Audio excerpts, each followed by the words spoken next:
Morning guys, Tater here, welcome to Tater Games. Today we are talking about the age of microtransactions, more specifically about Electronic Arts and how they're actually dealing with this entire problem. So we'll get straight into the video guys, enjoy the intro.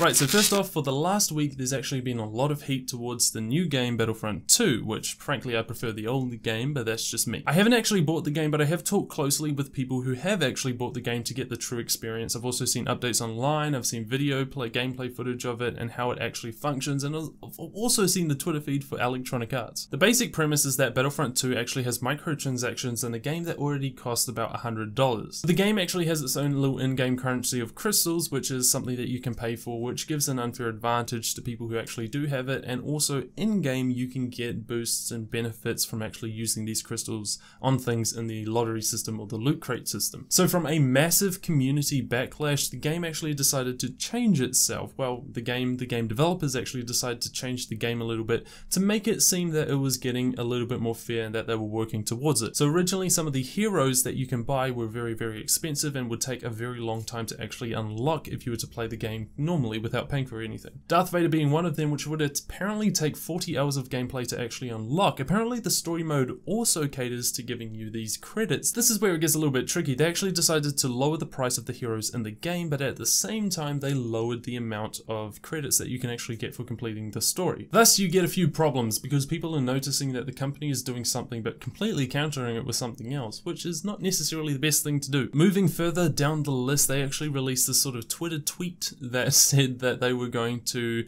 take away microtransactions for now, but then bring them back later, or bring back the crystal system later, which is another form of in-game currency. Now, a lot of people think that this was a great move on their behalf. Taking away microtransactions is obviously going to make the game a bit more fair. From a consumer standpoint, it's actually really good. They're listening to their community, they're making changes based on what people want, and they're not really doing anything that bad anymore. Now here comes my salty opinions as per usual. I think EA from a developer standpoint is actually really genius. I think that they've done something that not a lot of people would have noticed, but maybe some people would have noticed, I'm not too sure. I don't keep up to date with a lot of things. I've said this to a lot of people and they're kind of skeptical about what I'm saying and they don't really think that it's the way that it's actually done, but I personally think that it is the way that it's done, and this is all from a developer standpoint. So we've reached an age of microtransactions, which is basically a means of making money without selling your game. So you give the game to somebody, but in order to kind of get the full experience of the game,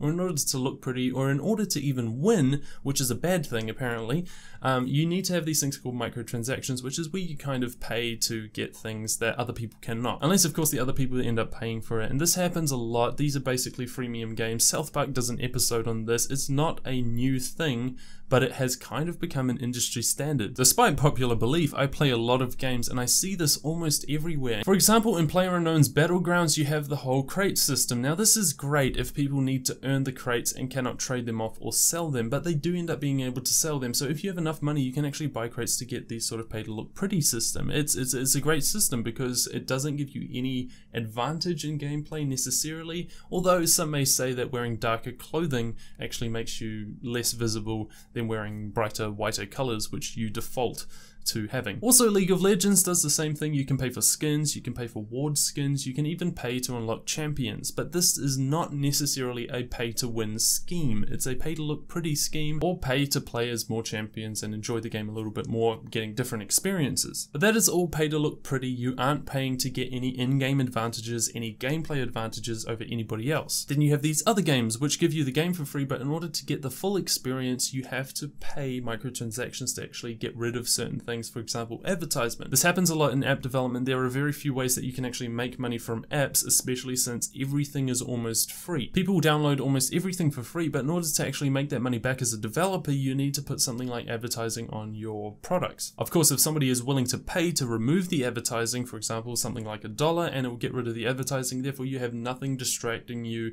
in the game. There's nothing really forcing you away. There's nothing breaking that immersion that you usually have. So those ones move into this file well, then we have something called the pay-to-win scheme. Now in games that are not balanced, this plays a major part. It's basically paying to unlock some form of champions or something like that that actually gives you an advantage over other people. I was a little bit skeptical about Rainbow Six Siege actually doing this, but after looking over it and playing it, it doesn't actually affect the game whether or not your guns have different colors or you're playing a different character. It has a little bit of an effect, but not too much of an effect. But at the same time, games like Rainbow Six Siege are actually forcing microtransactions. It's almost impossible to actually boost or farm or grind renown for that game. And so what you end up doing is seeing that, well, I could just pay $15 for like 3 characters, which would take me a week or so of constant playing to actually unlock. It's a very clever device, making it such a struggle to do something, but making it available very, very easily if you want to pay a bit of cash. Similar to Battlefront 2, the game itself actually started off at a very high price and has slowly decreased, and I've got the game for around $25, which isn't much, so microtransactions don't actually peeve me off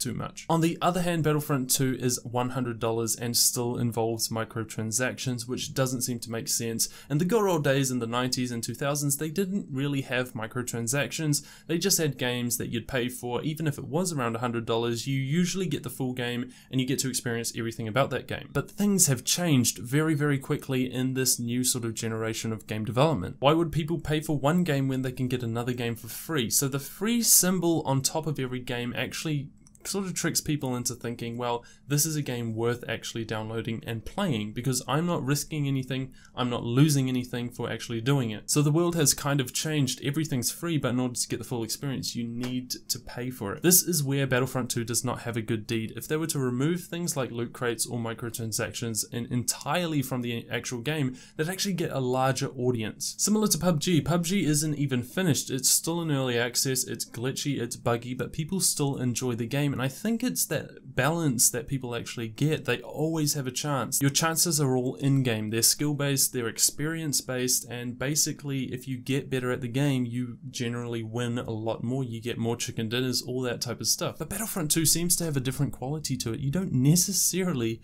get better the more you play. If other people can actually catch up and get heroes that you don't have, or get other things that you just don't have, like the boosts, they actually have an advantage over you for having more money than you. It's not something that's particularly great. So this is where the theory comes in. I think EA has intentionally made the game worse so that they can make it better. It actually happens more often than you think with a lot of other businesses, but this is kind of the first time I've seen it in game development. They intentionally release something bad. And the moment they make improvements to the game, the moment they say that they're taking away microtransactions, it's kind of like to people, well, hey, they've actually improved it. I'm so happy that they've improved it.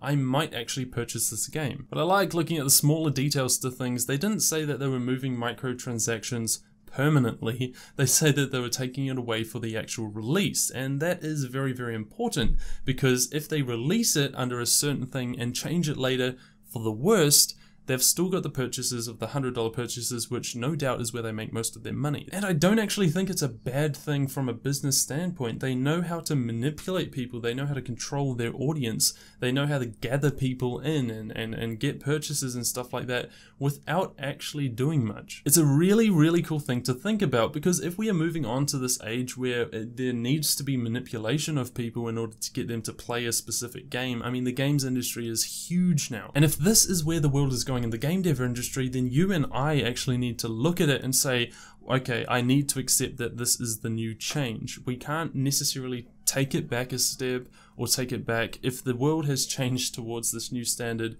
unfortunately, in order to stay relevant and successful, you need to also change with that standard. If you want the same success as Electronic Arts, which yes, you can sit there and say that they're a bunch of heads, but despite being complete and utter heads, they're also very successful, and they've made a lot of games that I'm sure a lot of people actually enjoy. So I encourage people to be a little bit skeptical about what they hear on the internet, you know, EA's doing this and this and this, and try and see it from a different perspective and try and understand why they're making all these changes, or why they initially thought that this would actually work. Personally, I do not think that they're really stupid. I think they're quite intelligent people to kind of come up with these new strategies to create these things, and it's just something you need to see from a developer standpoint, I'll say once again. Anyway guys, I've completely talked your ears off, so I'm going to see you guys tomorrow with another video. As per usual, if you would like to follow me, you can find me on Twitter, Facebook, or Discord. Discord's the best one if you are a developer, because that's where all the developers kind of go to talk and mingle. Anyway guys, hopefully you all enjoyed the video, and hopefully you all saw stuff from a different perspective than is kind of the usual, the common perspective right now. And I'll see you guys later, and we'll be talking about more game dev stuff tomorrow.